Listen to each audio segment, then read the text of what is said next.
السلام عليكم ورحمة الله وبركاته.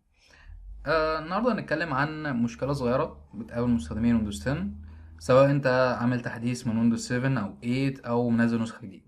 المشكلة هي تحديثات ويندوز 10. تحديثات ويندوز 10 ممكن تكون عاملة مشكلة لعدد كبير من المستخدمين بالذات في مصر بسبب السحب بتاع النت. تمام، لو انت مثلا جيمر او مستخدم عادي لللاب بتاعك او الكمبيوتر بتاعك، طبعا بعد ما تعمل مشكله مع اهل بيتك وتشوف مين اللي فاتح اليوتيوب بتلاقي ان النت مسحوب بسببك انت وبسبب جهازك انت في الويندوز ابديت او تحديثات الويندوز.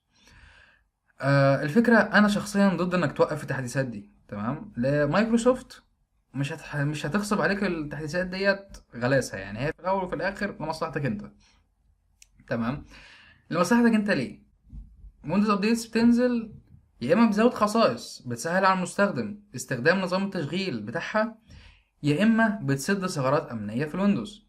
تمام، يعني في الحالتين ليك انت. ماشي، في طريقه جميله احسن من انك توقف التحديثات ديت، وهي انك تخلي او زي ما تقول تخصص سرعه معينه الويندوز ابديتس او تحديثات الويندوز تمشي بيها.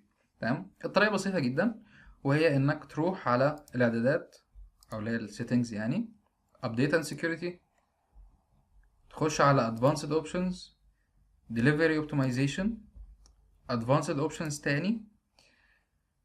هنا انت وصلت خلاص للبيج اللي احنا عايزينها. هنا انك انت هتعمل زي ما تقول هتحدد سرعة معينة للويندوز ابديتس. العلاقة بتاعتها بتبقى علاقة نسبية، يعني انت مثلا هتخليها كده لا اقل حاجة 5%. يعني مثلا انت لو سرعة النت عندك مثلا في البيت 50 ميجا بت مثلا وليكن، او بلاش 50، 25 ميجا بت. تمام، وهتديله 5% بس. 5% يعني هيستخدم من ال25 هيستخدم ميجا وربع تقريبا. ماشي، ميجا وربع بت من ال 25 ميجا بت اللي انت عامل بيهم مشترك النت. تمام، هي دي الفكرة. في طريقة تانية، وهي بتعتمد على انك هتلعب في الاعدادات الداخلية او الكور بتاع الويندوز. تمام، ازاي؟ الموقع ده بيشرحها، انا هوفر اللينك بتاعه في الديسكريبشن. آه، الفكرة بتاعت الموقع انك بتلعب في الخدمات اللي بيقدمها لك الويندوز. تمام، وبتوقف من ضمن خدمة التحديث بتاع الويندوز. تمام، بس انا مش بنصح بيها عشان زي ما انا قلت بيجي لك في التحديثات ديت تحديثات امنية او اللي هي بتسد الثغرات الامنية اللي بتبقى في النظام التشغيل ويندوز 10. تالت حاجة بقى واغلب الناس بتعملها، ودي حاجة خطيرة جدا، وهي انك بتعمل سيرش على النت، نازل برنامج من على النت يوقف لك التحديثات دي. عامة البرنامج لو هو فعلا هيوقف شغله الأساسي واللي هيعمله، تمام، إن هو هيعمل نفس الخطوات دي بالظبط. تمام، بس بتاكد زرار منك أنت. حلو.